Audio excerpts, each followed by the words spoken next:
Aloha, this is Jason from Hawaii. Welcome to a special edition of the Comics for Fun and Profit podcast. In this episode, I interviewed John and Matthew Yuan, the Yuan twins. I interviewed them during the Geek Craft Expo that was held this past weekend on October 12th and October 13th, 2019. Please note there is a slight technical glitch, but you know what? Let's get started. Aloha guys, this is Jason from Hawaii. I'm here at the Craft Geek Expo and I'm sitting in the booth of First Comics with John and Matthew Yuan. And John is sitting right next to me. John, welcome to the islands. Howdy, how's it going? And I know your brother Matthew, he's also kind of manning the booth, so he'll be popping in every so often. So just to give a heads up to our listeners now, I've heard about this expo about a week ago. I'm going to be honest, I didn't do too much research on this, so I gave John and Matthew a heads up that I'm going to be asking them a lot of stupid questions. Right? No, I have a feeling your questions will be awesome. Okay. So. And it's going to be fun. The purpose of this is always to be fun. Yeah. And to promote your guys' work. That's amazing. Okay. So, John, usually I love to start off with street cred. So, what was the first comic book that you read? Oh golly, the first comic book I read was Daredevil. I can't remember which issue it was, but he fought Gladiator, and we were just like, oh wow, this is great. And then what really got us seriously collecting was we bought a bunch of, I think it was like a Target or something like that, but we just bought a bunch of comics, and there was Fantastic Four, Secret Wars, and Uncanny X-Men in it. And we're like, oh, wow, this is awesome. We gotta get more. And then, Matthew, what about you? What was your first comic that you read? The first comic book that I read, it was Daredevil. Was it Gladiator one? Or? No. It was, who was it? Who was the bad guy in that one? Because when we were kids, like, the books wound up getting torn up so badly that oftentimes it was just like, oh, okay, maybe there's half of the Gladiator issue here and half of a Doctor Doom issue here, and you just never know. So I couldn't say with any definitive, answer what was my first comic book. It's probably parts of 3 or 4. So are you guys, like, Marvel fans? Or, like, are you just both DC Marvel? Growing up, it was definitely Marvel, just because the characters were a lot more relatable. But these days, honestly, any good story is a good story regardless of who publishes it. So, if it's Marvel, it's Marvel. If it's DC, it's DC. If it's someone else, it's someone else. Okay. And then what about you, Matthew? Marvel, DC, or independent movies? All of the above. We're really big fans of 2000 AD and Judge Dredd magazine. Anything that Matt Wagner does, we have to read. Matt Wagner is a god. Yeah. Matt Wagner is awesome. And another writer that we really love is Ann Nesenti. Yeah. Really, really good. And it's good to see that she got back into comics after that brief period of absence, which was far too long. So, okay, now since you said Matt Wagner is a god, because I'm going kind of off the cuff. So, have you guys met Matt Wagner? Yes, we have met Matt Wagner. It was a few years ago at Phoenix Comic-Con. Now it's Phoenix Fan Fusion. And it was amazing because he was so nice. He was so great. And we were talking. We're like, we do comic books also. And, we just got to talking shop. And he gave us this really, really kind of like, just great bit of insight. And he was like, how many issues have you done? And at that point, I think we had done maybe 5 or 6 issues. And he was like, okay, you're just now going to start, you just now know enough of your craft to, he's like, I'm not trying to be mean or nothing, you know enough of your craft to not be terrible at it. He's like, and everyone's the same. You turn out 100, 120 pages, they're not going to be your best work. You're not going to look back on that with any fondness. But just great. And then I was like, I saw a quick sketch that he had done of Two-Face. I was like, we have to get this. We have to get this because it was black and white in gray tone, but red highlights here and there, and it was great. But he's like, who do I make it out to? And I was like, well, it's going to be for the both of us. So I was like, Matt and John. And he's like, okay.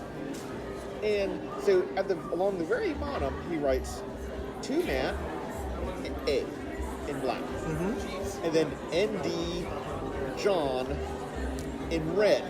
and he signed his name Matt, and then Wagner, and it was like Matt was black, Wagner was red. It was like, but right down the bifurcation of Harvey Dent's face, and it's like, okay, that's awesome. Like when he just even puts that much thought into his his message and his signature, it's like you're amazing. You're awesome. Yeah. Now, before I continue on, I just want to let the listeners know that John and Matt, you guys are twins, right? Yes, we are twins. Yes. Okay. All right. That's pretty cool. Yeah. All right. And then Matt, I'm sorry. You mentioned Ann Nesenti. Have you met her? Have you guys met her at any of the conventions? Yes, we met Ann Nesenti at San Diego Comic-Con. She is an incredibly intelligent, talented, insightful writer. She's best known for her editing work in back in the day with Uncanny X-Men. When Chris Claremont was writing it. So like a lot of these really great stories that were done in X-Men are her fault. But then she had a great run on Daredevil. Yeah, she did. Yeah, she did a great run on Daredevil. Probably one of the best. I actually like it better, and I know this is heresy, but I know a lot of people will be mad, but I like it better than Frank Miller's. The John Romita Jr. art with her writing was just the best Daredevil I have ever read. Now, to be fair, no one can write Elektra like. Okay, so you're talking about Ann Nesenti. Oh no, Elektra. Yes. So Ann Nesenti did a great run on Daredevil with John Romita Jr. But when it comes to Frank Miller, you can't beat Elektra Assassin. That story is just friggin' amazing. And just for the record, we did meet Frank Miller. Oh, and that is a great story. Okay, I want to hear the story. Okay. Then. We're at San Diego Comic-Con, and we have some friends who are doing promotion work for Warner Brothers. So there's this exclusive party, and it's like awesome. And all of a sudden, this man who could only be Frank Miller walks in, and he is flanked by these enormous gorillas. No kidding. These guys are like 400 pounds of pure muscle and necks thick as fire hydrants, and you're like, oh my god, but that's Frank Miller. But those dudes are there to make sure he does not get bothered. And so we're just hovering because he's got like this little area, this sequestered area where he's going to have his private little thing. And we just wait. And we came to the realization that we could be the first person to ask for a picture with Frank Miller. But you cannot be the second. Okay. And we wait until the bodyguards turn their backs, and boom, we're in there. We're like, oh, Mr. Miller, we are such huge fans. And this is where my life flashes before my eyes, because one of the gorillas comes over and he is ready to do some serious hurt to me. But then Frank Miller, in the most Frank Miller way possible, just shakes his head and he waves the guard off with a don't worry about it, look on his face. And it's like, oh, thank God. Take a picture, and we get out of there as we are running away before these guards can say, I'm going to take care of you when Mr. Miller's not looking. Our theory was borne out. Someone else came up and was like, oh, Mr. Miller. And before he could finish his sentence, the guy gets his face palmed by one of these bodyguards and just shoved away. And we're like, damn, that was cool. Wow, that is pretty cool. Wow. But you hit it at the right moment. You guys planned it right. Yep, we're lifetime geeks, and so we're like, we've read every single caper, book and stuff like that. So yeah, we know how to time things. Okay.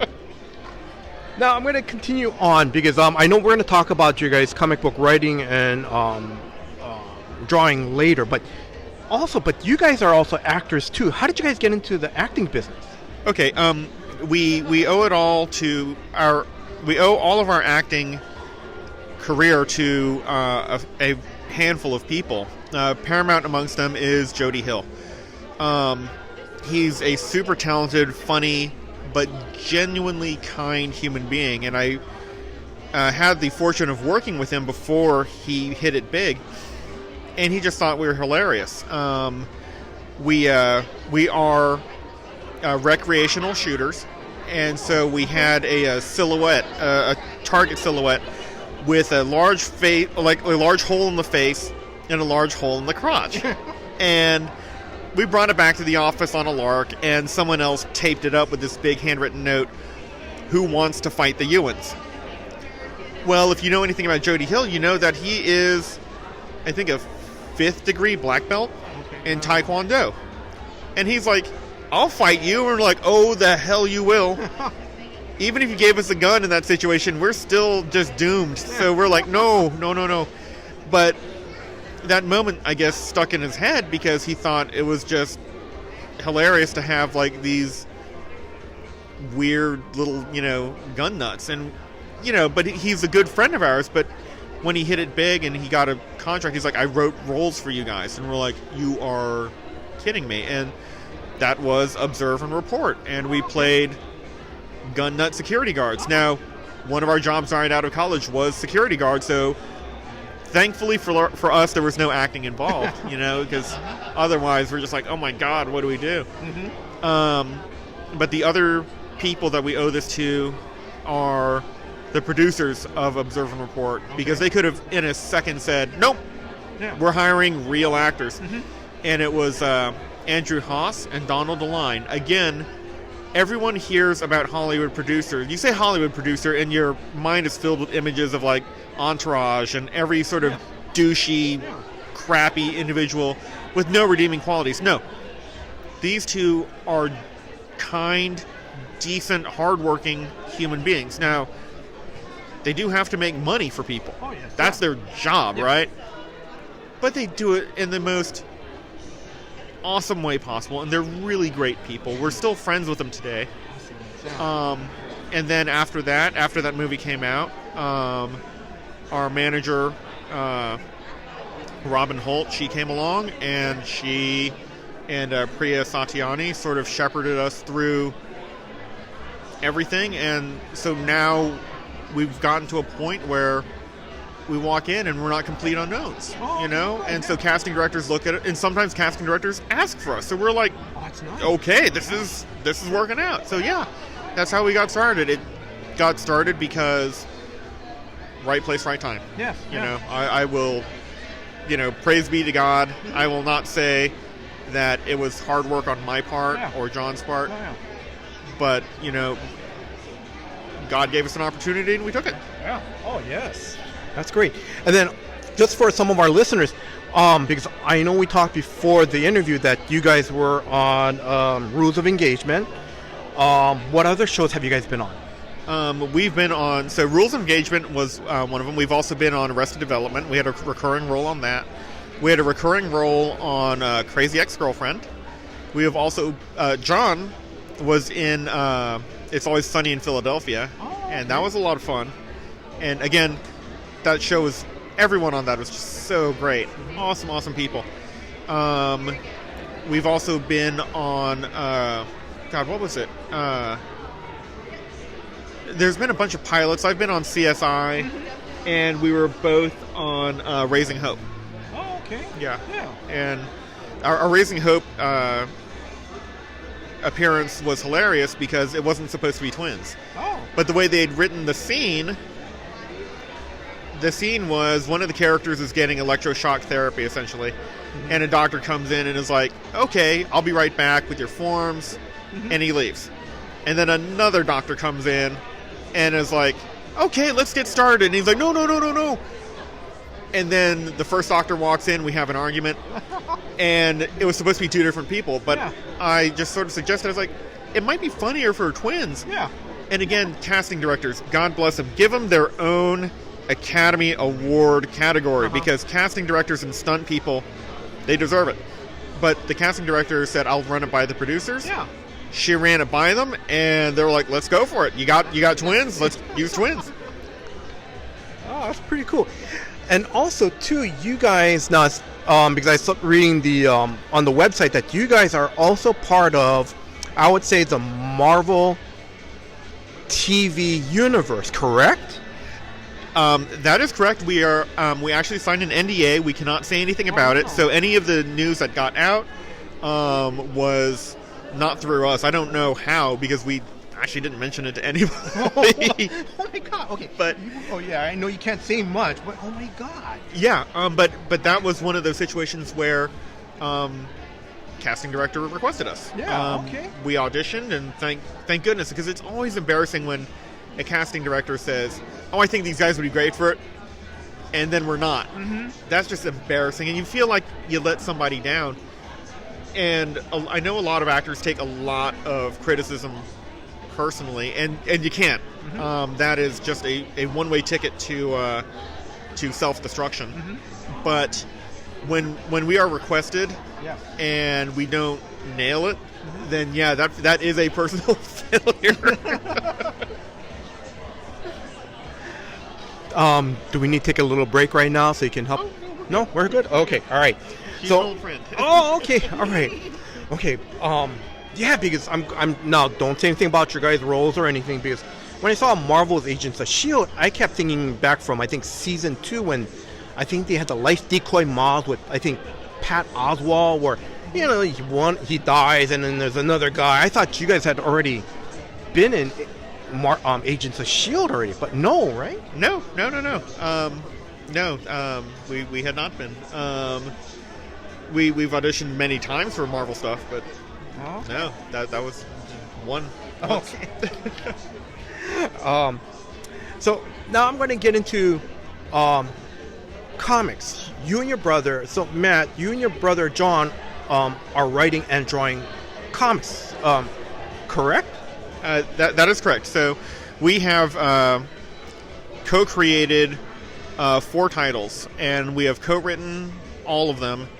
And John has taken the art duties on 3. Oh, okay. I only draw 1, but I do all of the coloring, the lettering, and the typesetting for all of them. So the first one was our self-published Declan and Chang, and John is just, in my summations of things, a superior artist to me. I am very methodical. I take a lot of time. I'm not as I'm not as improvisational as he is. He can take a script, and whereas I will sit there and say, okay, the script tells me they're standing in a room that's 5 by 8 or whatever.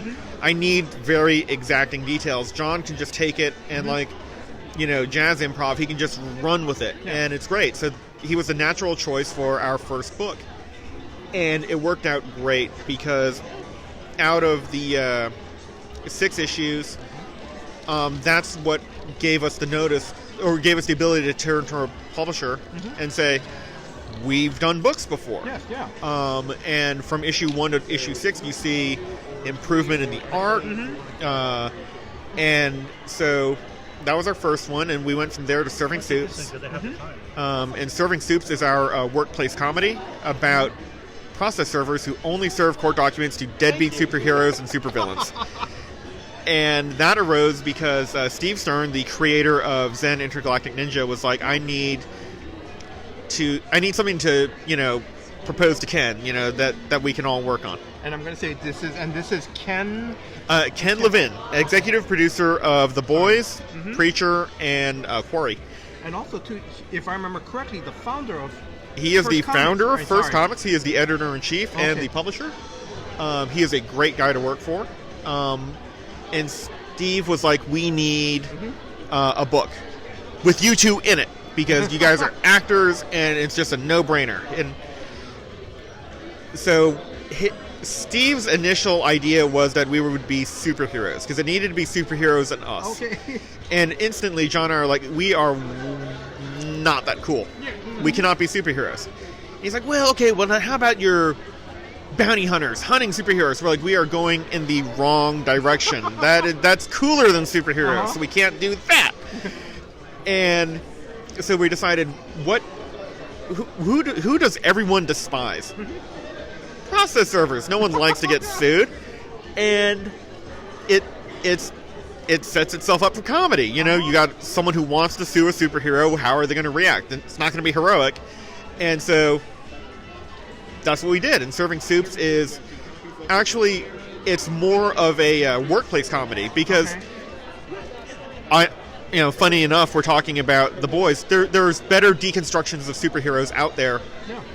And so between The Boys, Martial Law, and Watchmen, we did not need or want to enter that arena. Yeah. So we said, let's just make it a workplace comedy. So if you like Wings or news radio, stuff like that, or if you liked how everyone in Seinfeld was just a horrible human being, that's Serving Soups, because they're all terrible people, and they do a bad job, and they do it badly. And then from there, we went to Inspector O, which is just sort of indulging our love of Chinese mythology and culture, and addressing the absolute void of anything Chinese in the comic book arena, outside of the occasional mention of the Monkey King and Romance of the Three Kingdoms. There's so much more to that. That's like saying the only European literature out there is King Arthur. It's like, damn you people. But the latest series that we're working on, and the one that we are proudest of, I would have to say, is Lovetown. It is a supernatural noir story set in the fictional city of Los Amores, aka Lovetown, where magic is a thing. It exists, but it's not Harry Potter magic. It is like a performance-enhancing drug. You use it, it will kill you. But for a while, you're awesome, but you're going to die. And young, and ugly. And the magical disease running through the world is just an infection that will either turn you into a werewolf, a vampire, or a ghoul.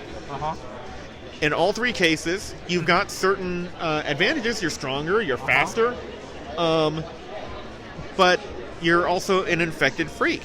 So they form sort of this weird, useful underclass, and nobody wants to deal with them. But if you're a cop or a gangster or a union, strike breaker, they're handy. And so the main character is Detective Allie Saxon. She is the only vampire on the police force. Her captain is the only black captain on the police force. And where she still has some of her idealism intact, her captain has none. He knows how the game is played. He plays it well, and he plays to win. So she's stuck between living up to the ideals of law and justice, being a police officer. As she puts it, she just wants to be a cop. And to her, a cop is a shining beacon in this cesspool of Lovetown. And to her captain, it's like, we do only want to hurt the bad guys, but dotting your I's and crossing your T's is not always mandatory. So, it's a very shadowy world that she's entered, and being a vampire does not make anything easier. So, and then these comics, Serving Soups, and the other titles that you mentioned, it's being published now. Correct me if I'm wrong. Is it being published through First? Yeah, all three titles are being published through First Comics, and so recently, First Comics dissolved its sort of partnership, or I guess that's what you'd call it. Not the legal meaning of the phrase partnership, the vernacular, with Devil's Due, and it's on its own again. Which is great. First has been around since the 80s and was, I believe, the first publisher to grant creators rights to their stuff. And it's amazing because, you take a look at it, and even to this day, other publishers will sit there and say, oh, I need 51% controlling interest in this in order to represent it to Hollywood. No, they don't. You can grant them rights to do that without giving away all of your IP, rights. And it's funny because First is going to be, or Ken Levin is going to be producing Grimjack with the Russo brothers. And, okay, so they made $1 billion for Marvel, and so they're kind of a big noise. And you take a look at that, and because of that, the creator of Grimjack, who wrote an indie book back in the late 80s, early 90s, is now going to have a pretty good slice of pie, you know? And again, it's because Ken is a stand-up guy, and he firmly believes in creators' rights, and is just, like, unfortunately, still an anomaly when it comes to that. All right, and then now I'm going to be talking to John, Yep. right? So, John, how did you and your brother break into comics? How did you guys like start? Because now, correct me if I'm wrong. The first self-publishing one was Declan and Chan. Yeah. Okay. Okay. So, how we broke into comics was the short version is we broke into comics because we broke into acting. So when we were first, it's a bit of an involved story, but we first began publishing our creator-owned self-published book, Declan and Chang, because we have a friend, Jared Sams, who is immensely talented. And one day, we saw him, and he was working on a book, and his own comic book. And we jokingly told him, "Hey, you need more TNA because that is that's what everyone says." And it's kind of like it's such a stereotypical thing to say that we just thought it was funny. And he tells us, "You want it? You do it."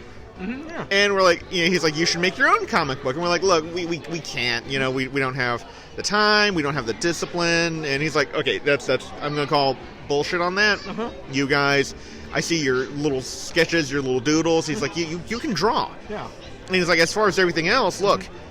And this is the amazing part. He did not know how to draw. And he, at the time, was like, "I can't afford an artist." So he taught himself how to draw. So he could make a comic book because he wanted to make a comic book that badly. It's like, so if that's what I do, you guys got no excuse. And we're like, you got us there. So we were turning out Declan and Chang.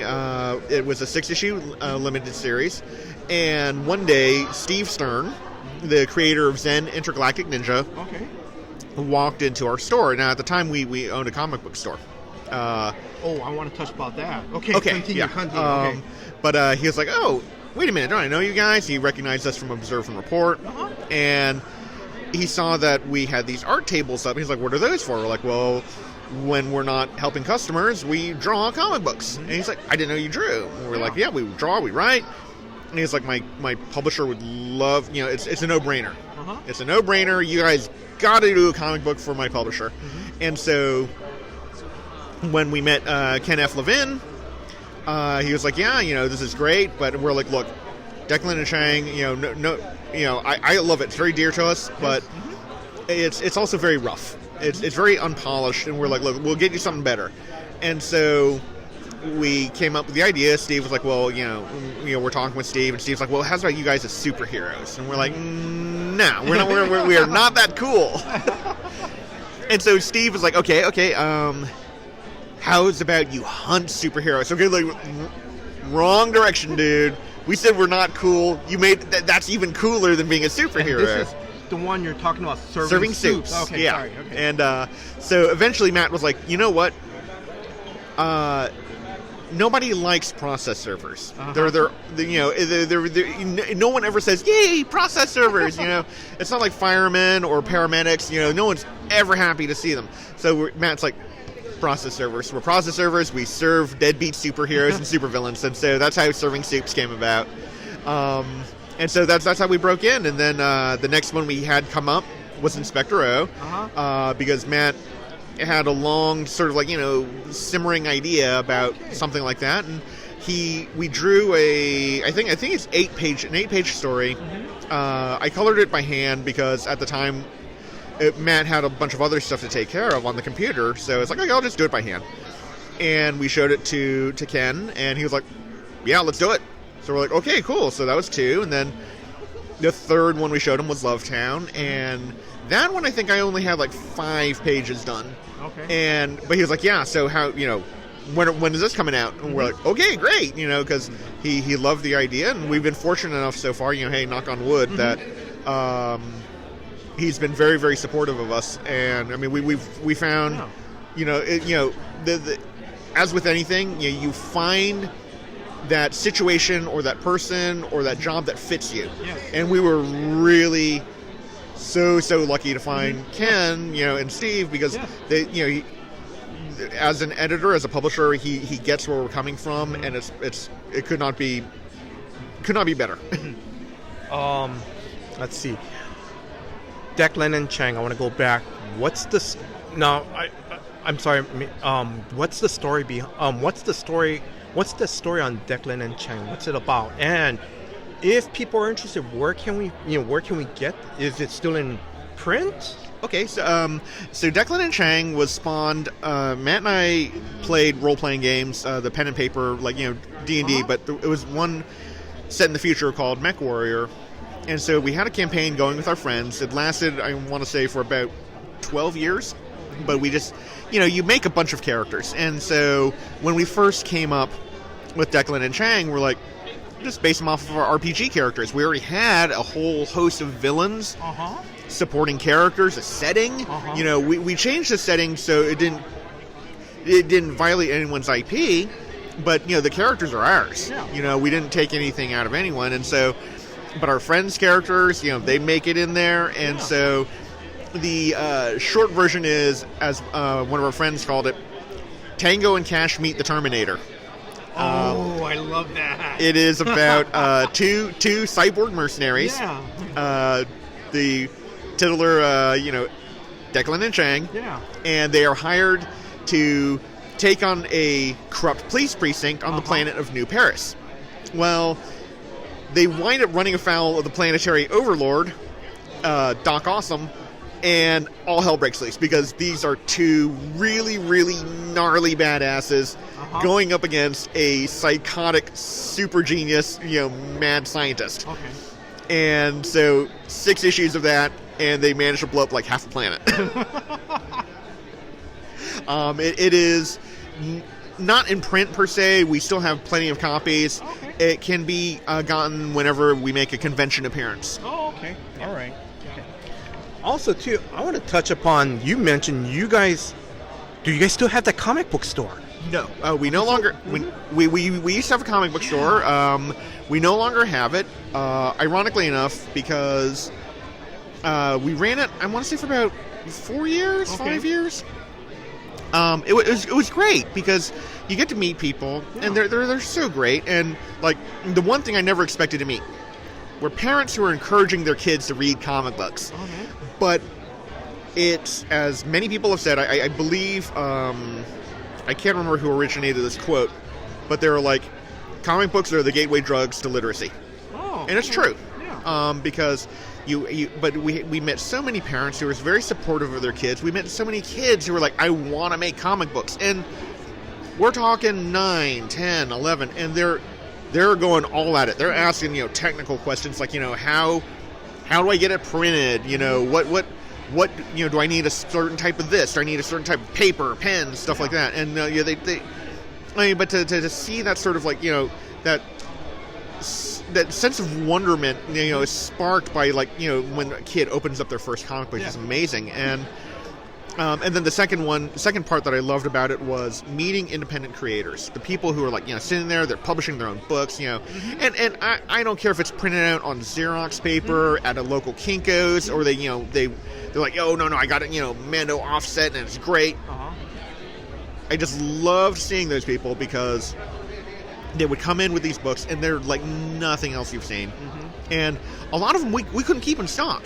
One of them, our friend's brother, Turner Lange, our friend Ted. Ted and Turner both turn out these great comic books, but Turner had a book called The Adventures of Wally Fresh, and we're talking, he turned out 12, 13, 14 issues, had 2 trade paperbacks, and at one point we're like, okay, we need 3 more copies of trade paperback volume 1, 2 more of number 2, all this stuff. And he was like, guys, I don't have any more. And we're like, well, print more, we'll buy them from you, and he's like, okay. And I mean, but stuff like that, just, it was great to see that sort of stuff, like, just sell like crazy. But unfortunately, our commitments to both acting and then, ironically enough, when First picked us up, it got too much, and so we were like, we can't run a store. I mean, like anyone who owns their own store will know it is not a 9 to 5. It is a 24/7, and like there's only even though there's two of us, there is darn enough hours in the day. There are enough days in the week, and so we had to we sold the rest of our share to our partner, and so we are no longer in the business of selling comic books. We now make them, and then in addition to our acting. Is that comic book store still around? No.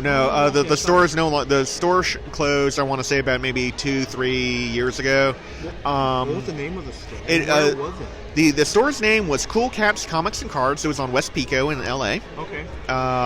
And it was great, but it was around the time that Marvel and DC both were kind of flooding the stands with like a ton of titles, and it gets really, really hard. It was almost like a mini late 90s when the post-image founding crash happened.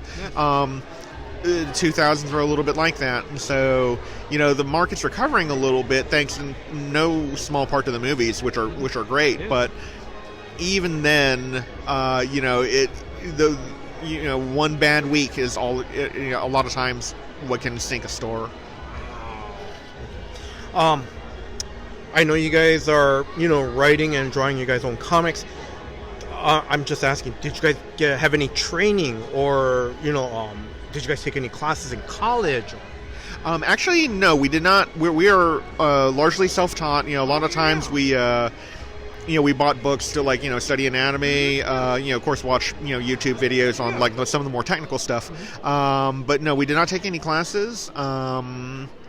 On the one hand, I wish that we had, because then we might have been able to maybe leapfrog all the mistakes that we made early on. But then on the other hand, I'm kind of happy that we didn't, because, sometimes bad habits in drawing can turn into a good style once you overcome once you learn certain basics. And so a lot of times it hasn't happened to us, but I know that a lot of the less open-minded art teachers will just basically try to pound a style into you rather than foster your own. And I'm not saying, going in school, through school, when we were elementary and high school, we had some great art teachers, but I've heard some pretty bad stories about people saying, no, you need to draw more like this. It's that's not my style. We are mostly self-taught. A lot of our education comes from just turning them out. And so we look back on a lot of our early work and we're like, oh God, what was I thinking? The thing I wanted to ask next is comic book conventions. Are you guys doing the comic book convention circuits and stuff? Comic book conventions we love to death. We typically start every year. We're mainly centered around LA. We go to LA, Las Vegas, Phoenix, stuff like that. We try to hit as many conventions as we can, as time will allow. Just because it's a lot nicer to meet people who are enthusiastic, who want to be there. That's why we love a lot of the more local conventions. Geek Craft here is in Honolulu has been amazing. This enthusiasm has been great. I cannot say enough good things about this one. This one's just been awesome. There's another good one that we go to in Yuma. It's a small little con, but everyone there is just so excited and happy to be there. You meet some real fans. What's the name of that one? The one in Yuma is called YumaCon. It typically happens in early October. We go to a bunch of conventions in Las Vegas. There are a bunch there. Amazing Las Vegas Comic-Con. Oh, so you guys know Jimmy J? Yeah. All right. And then Level Up Expo is a really, really good one. We try to hit whatever ones we get. The one that Matt and I go to all the time is Phoenix Fan Fusion now in Phoenix. It's in May. That one is just always been really good to us. Just the fans are really great. And then of course San Diego, but that is a mosh pit of fandom.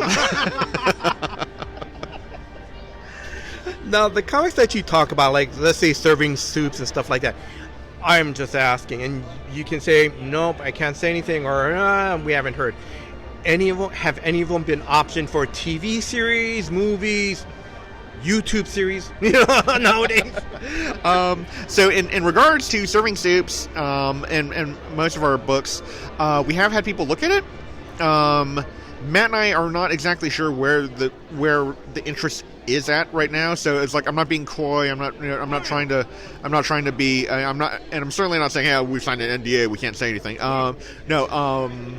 Honestly, we tend not to, say anything has happened until we've signed on the dotted line. And at this point, we don't know how far or close that dotted line is. It might, for all we know, it's, spitting close. It might be as far as the horizon at this point. But there has been interest in it, in Inspector O and Serving Soups. Lovetown just wrapped. We'll probably be taking that out pretty soon. But, you never know. Yeah. Okay. Do you guys have any other comic book projects that you guys can talk about now? That's, anything? Yeah. Yeah. Okay, so upcoming comic book projects, we definitely have more Serving Soups, more Inspector O. I am currently writing the second story arc to Lovetown. Okay. So those all three are continuing. Ken has definitely expressed an interest in more Declan and Chang. Oh, so we're like, okay, so the next installment of that, we're still kind of wrestling with the story because, we enjoyed the first one so much we don't want to, we don't want to have that sophomore slump. Yeah. And so that is definitely in the future. And then just honestly, whatever kind of bubbles out of our minds, but the ones we have out now, Serving Soups, Inspector O, Lovetown, they're all definitely continuing. And then Declan and Chang will be back. All right, John, I'm going to start wrapping this up. So the thing I wanted to ask is, the next time you and your brother, do you guys have any acting gigs or TV shows or movies coming up that we should keep an eye out for you guys? So we do have a couple things coming up that actually we cannot disclose. We did sign an NDA on it. But summer next year, TV, network television. That's all I can say. Okay, yeah. But ironically enough, most of the times whenever a project occurs, we have about, at most, a week or two heads up. Because a lot of times our manager will call and say, hey, you have an audition, on Thursday. Thursday we go to the audition, and then we hear about it Friday. And then they say, next week, show up on set. So a lot of times it's, timing, right now, nothing. For all I know, in a week or two, it's like, no, you got 3 things lined up. Yeah. So, I wish we could be more specific. No, that's fine. That's understandable. Yeah, but that is actually how a lot of that happens. So, otherwise, we keep busy. Yeah.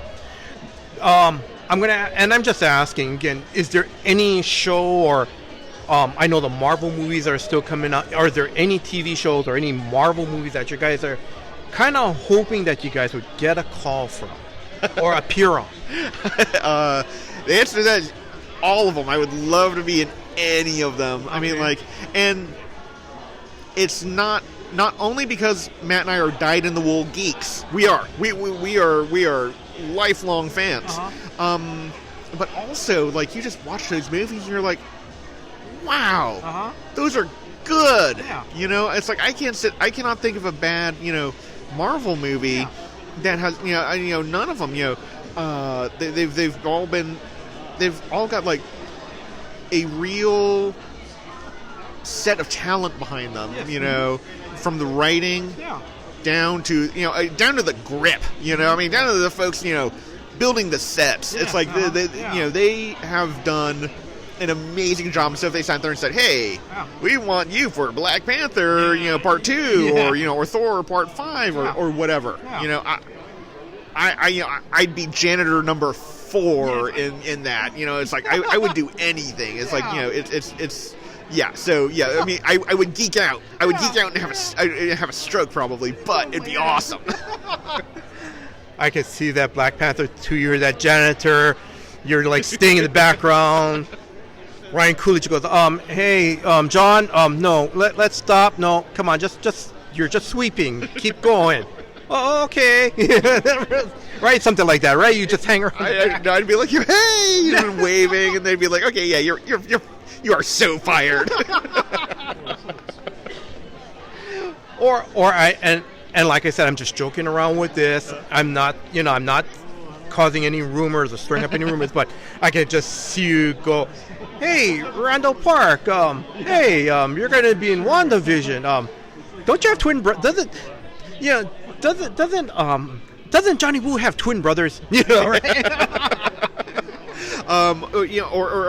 What is it? Scarlet Witch herself was a twin, you know? Yeah. Right. So, yeah, I mean, but yeah, no, I mean, anything, but yeah, no, it's like they have done such an amazing job, and that, not to get too controversial, but that's why when people sit there and say, oh, it's fluff, it's popcorn, it's like, no, I think that the people who act in it, who write it, who are part of it, really care. Yes. They really do. Yeah. And it's one thing entirely to, let's say, make I don't know. I mean, because honestly, now that Matt and I have been in seen how movies work, and we've been PAs before. We did craft services and we did all sorts of stuff.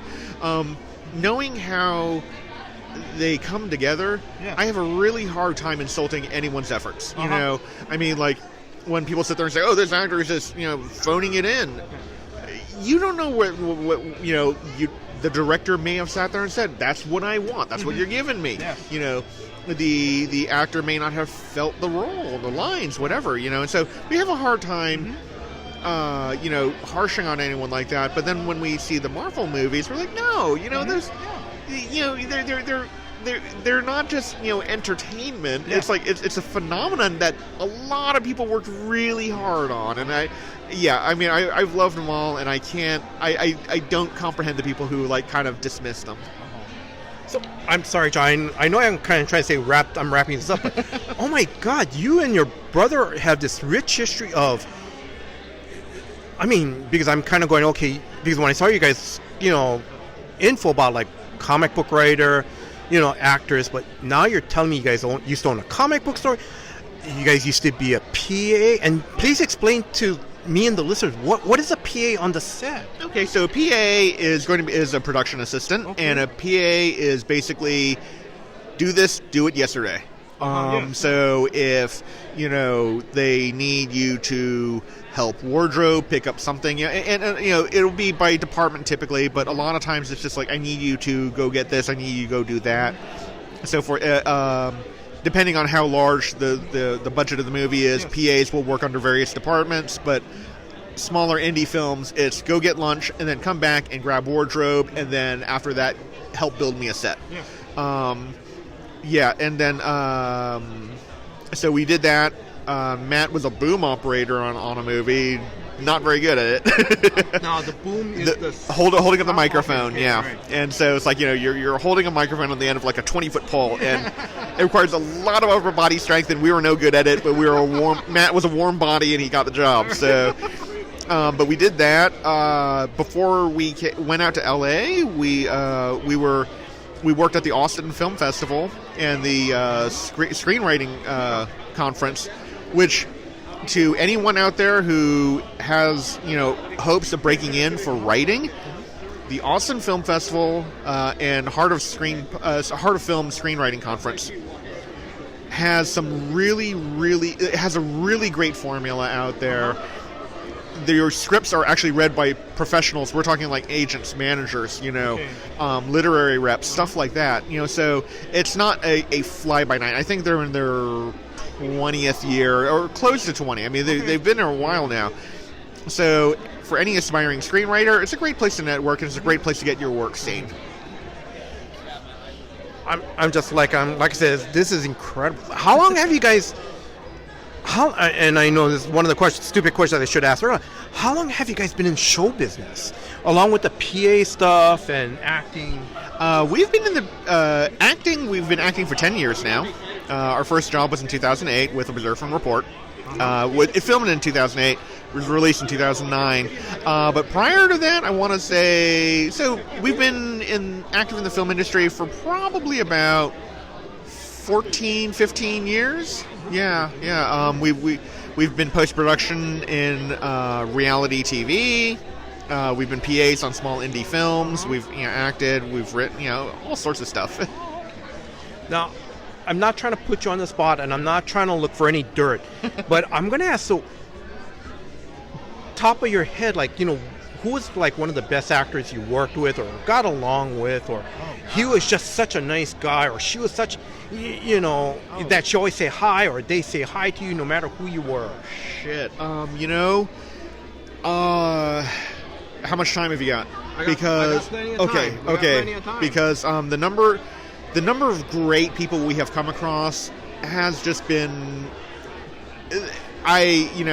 off the top of my head, Anna Faris is amazing. She's great. Oh my God. She is such a sweetheart. Yeah. Like when the premiere of Observer Report occurred at South by Southwest. Okay. We're on stage. They introduce everyone. Yay! And everyone's asking Seth Rogen questions, Michael Pena questions, Anna Faris questions, and she takes time out. She's like, "Okay, now, hold on a minute, guys. I had the best on set. I had the best conversation with these two guys. So you're gonna want to ask them questions because John and Matt, we were just waiting for a scene to start shooting." And they had like this insane zombie apocalypse survival plan, and you guys gotta hear it. And it's like, but she totally, gave us this monster intro and like turned all the attention over to us. And it's like she didn't have to do that. Yeah. But she was like, amazing. Seth Rogen's a great guy. Like Michael Pena is I cannot say enough good about him. He is just a really, really cool guy. Jesse Plemons. He's a really, God, that, if there was a capital A actor, Jesse Plemons. And that's not to say that no one else that we met is not an actor, but he's an actor. Vernon Wells, who was... Oh my God, yes, I know who Vernon Wells is. Vernon Wells, for those of you who don't know, played Wes in The Road Warrior. He was Bennett in Commando. And one of our friends, Stuart Gordon, who is the director of Reanimator, he was like, "Hey guys, I know you guys are big fans of Vernon's, but I produced a movie. He's in it. You want to attend the premiere?" And we're like, "Yeah, heck yeah!" So we go there and we're like, we're gonna be cool. We're not gonna geek out. We're not do anything.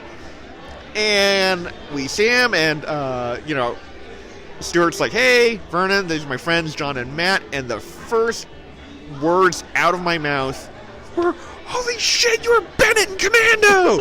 about a billion decibels. I'm screaming and I'm geeking out, and he's looking around like, "Is he okay?" But he didn't kick my ass like he should have. But he was great. We were at I think Long Beach Comic Con, and we met Thomas Jane. Oh my God. He's cool. And then, God. Sorry, I don't mean to interrupt, but did you see Dirty Laundry? Not yet. That 15-minute fan Yeah. film? Oh, wait, no, yes, we did. Yes. That was amazing. Oh my God. Yeah. Sorry, I didn't mean to. No. But Thomas Jane's great. Lance Henriksen is awesome. He's a great guy because we have a friend. He was doing the makeup effects on a movie. Lance Henriksen is part of it. And we go, he's like, "Hey, I know you guys are fans. Come on by the set." We stopped by, chatted with him until he had to go for, film his scene. And he's just great. But if we had to say that there is the nicest man in Hollywood, gotta be Henry Winkler. Okay. Like, he is such a nice guy. Like, so we filmed a movie, Larry Gay, Renegade Male Flight Attendant. And it filmed out in Ontario, California. Okay. And we just hit outside the 50-mile limit, which, for those of you who don't know, SAG has a thing that if you're filming further than 50 miles from home, they have to put you up for the night. They have to give you per diem. Okay. So we fell, I think, literally 100 yards outside that 50-mile limit. So they had to get us a hotel. And so we're like, woohoo, we get a hotel. And anyway, so the next morning, they pick us up to get to set, and they were like, bring wardrobe options. So we're like, sure, no problem. And we had an armful of, wardrobe. And this guy gets out of the van. He's like, here, let me help you with that. And he's hauling all of our laundry into the trunk, and we're like, that's Henry Winkler. Oh, my God. Like, he's helping us with our wardrobe. It's like, he didn't have to. It just came naturally to him. But and we're like, dude, we're kind of geeking out here. He's like, dude, we're all geeks. It's all good. He was totally cool with it.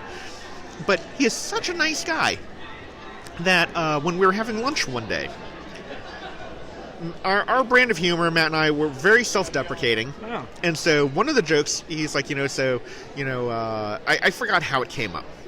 But I basically made a crack that Matt, I was like, Matt drives well, where we speak one language, English, and we're pretty poor at math. We are shitty Asians. It's a joke, But Henry Winkler is such a nice guy. He's like, no, don't say that. You guys are great. You guys are great guys, And it's like, dude, you rock, you're awesome. So, I mean, and that's not to take away from anybody else. Because we've met tons of great people, but I would have to chalk him up as like number one nicest guy we've ever met. All right, then now I'm going to do the flip side, because since you guys are comic book writers, best comic boc creator you guys met, writer, artist. Once again, that's a tough one. That's a tough one. I would say, like, in terms of, like, comic book people, Steve Stern, creator of Zen Intergalactic Ninjas, our friend. So, we definitely have to give him a shout out. He's a great guy. Ken Levin, not only our publisher, but it's just a really kind of, really sharp, smart, guy. He's got tons of great stories. But like, in terms of, like, comic book creators who've, like, just been totally, totally awesome. We brought up Ann Nesenti. She's totally great. Mark Wade's a really, really nice guy. He is just, really, really cool. Alan Davis is really cool. He was like, we met him once in Phoenix, and then we caught up with twice in San Diego. One year, we asked him a question, and we were like, hey, so in Clandestine, why does Newton, the character of Newton, look like Woody Allen? And his answer was, because I didn't think anyone would notice. But then we met him again in Phoenix, where we caught up with him, and then the same year caught up with him in San Diego again. And he was like, "Are you guys always this happy?" And I was like, "Dude, we're talking to Alan Davis. Why would we be frowning, dude?" And he was like, "It's just you're always smiling." We're like, "Because I'm talking to you, dude." But Steve Purcell's a great guy, the creator of Sam and Max. He's awesome. And John Boy Myers, really, I mean, he's super I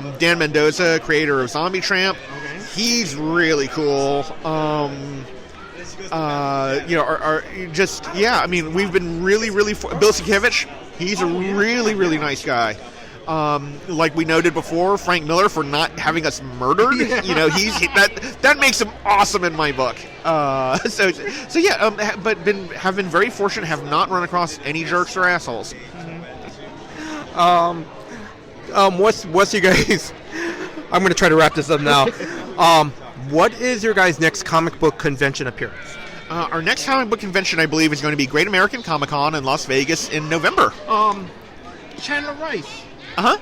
And I'm going to break this right now because I'm trying to keep this... I was going to keep this quiet between my friend John Mayo and Drew, that I'm going to interview Chandler in a couple weeks to promote the comic book convention. Cool. I met him at the Comic-Con Honolulu. Oh, yeah, I know. I met him at Comic-Con Honolulu. Great guy. Yeah. His wife his wife Sharon is really great. Sorry guys, I'm kind of like taking over the interview, but no, but they're so cool because I know they brought down John Romita Jr. He's cool. Carla. Yes, I did a short interview with John. But I mean, with Sharon Rice, Sharon. I just showed her my resume. She just looked at me. She looked it over. She looked at me. Yeah, no problem. Not a. It was just, yeah, we can do this. Don't worry. And I have to give us Evan Dorkin and Sarah Dyer. Okay. They are awesome. Okay. They're like, they're just so cool. Okay. We love them to death. Okay. So, rounding out our list, Evan Dorkin, Sarah Dyer. They are amazing. Okay. All right. So now, correct me if I'm Great American Comic Con in Las Vegas. That's the next time you guys will. Next convention. Yeah. Because when I interview Chandler, I'm going to be asking him about you guys. I'm going to tell him I interview you guys. Okay. And then what about after that? Anything else? After that, in 2020, we already have a couple of conventions lined up. We're going to be at Level Up in Las Vegas, back in Las Vegas in February. And then we hit YumaCon every October. Matt and I are definitely going to be in Phoenix in May in 2020, Phoenix Fan Fusion. And I think...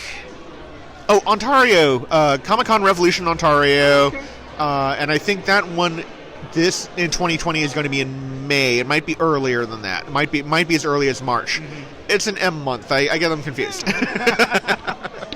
And then where can people the other thing, your comics, now correct me if I'm wrong, they're in the previous catalog, correct? That is correct. Okay, yes. All right. So, if for me and listeners that want to pick up your comics, we can go through the previous catalog, right? Yes. You can pick up Lovetown, Serving Soups, and Inspector O all through Diamond or through previews. The only one that you cannot get through distribution right now is Declan and Chang because that was self-published. That is only sold at conventions that Matt and I attend. Oh, okay. All right. And then where can people find you guys on social media? We are on Facebook and Instagram, both. It's just Yuan Twins. And we are on Twitter, but we avoid it like the plague because we get into arguments like literally seconds after we log on. So that's been lying fallow, I think, for about 6 or 7 months, maybe a year, maybe longer. Okay. But we do that for our good as well as that of, of humanity. John, any last words to our listeners? To anyone out there who is, thinking of pursuing a career, like a creative career, like, whether it's comics, acting, writing, whatever it is, do it. But don't say, "Oh, I'm chasing my dream." It is hard work, but the hard work pays off. That if you are sitting there saying, "I want to write, I want to act, I want to draw," whatever. It is hard work, but if it is something that you love, it will be less work than if, let's say, you were digging ditches.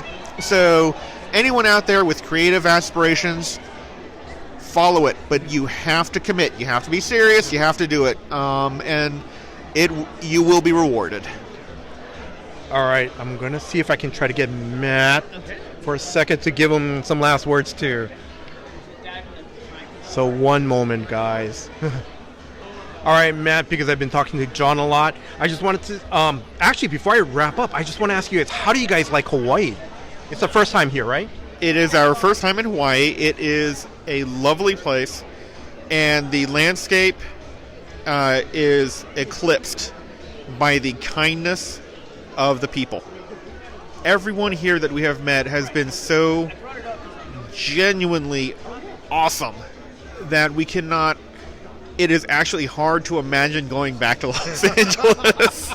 So, yes, we love Hawaii. It is great. I will say we have never felt more welcome. We have never felt like more appreciated.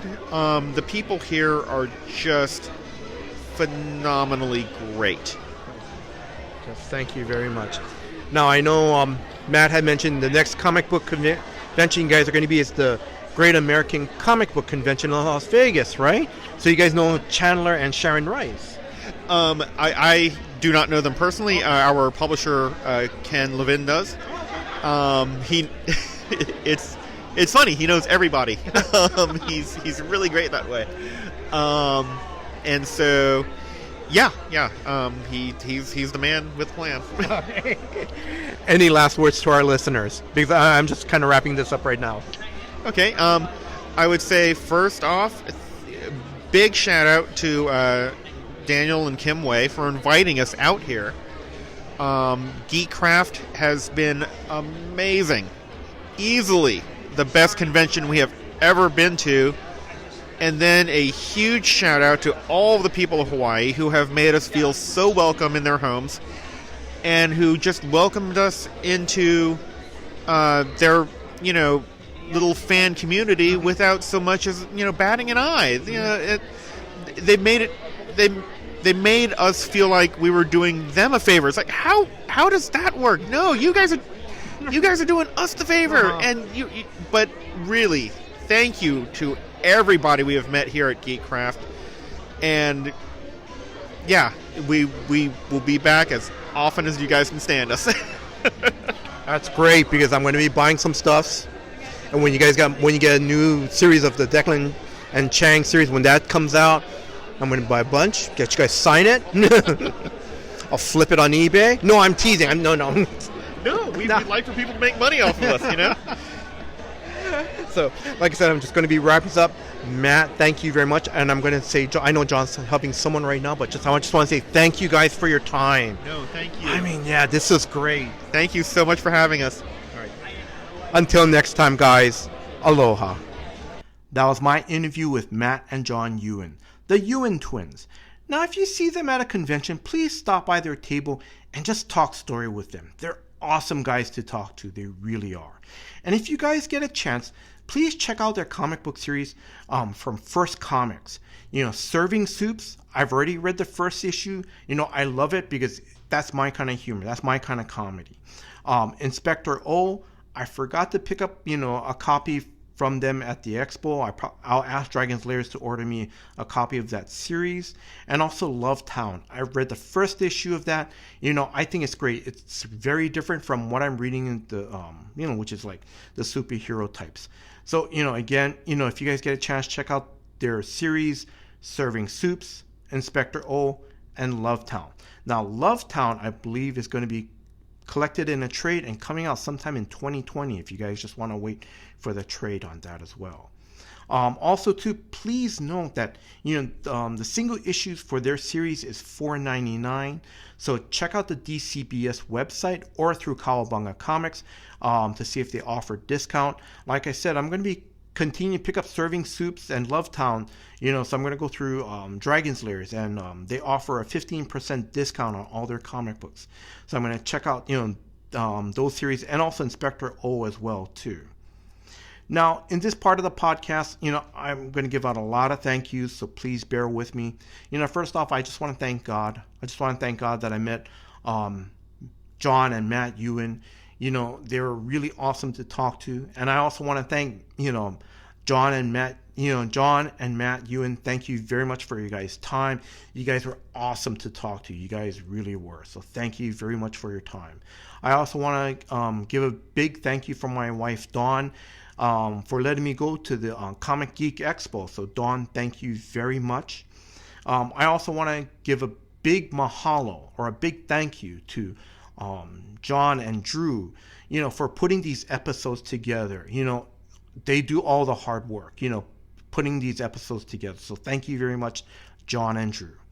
Now, if you are a new listener to the Comics for Fun and Profit podcast, Kyle and Drew, they are brothers that do comic book speculations on new releases. New episodes drop every Saturday, so please check out, their podcast series, Comics for Fun and Profit.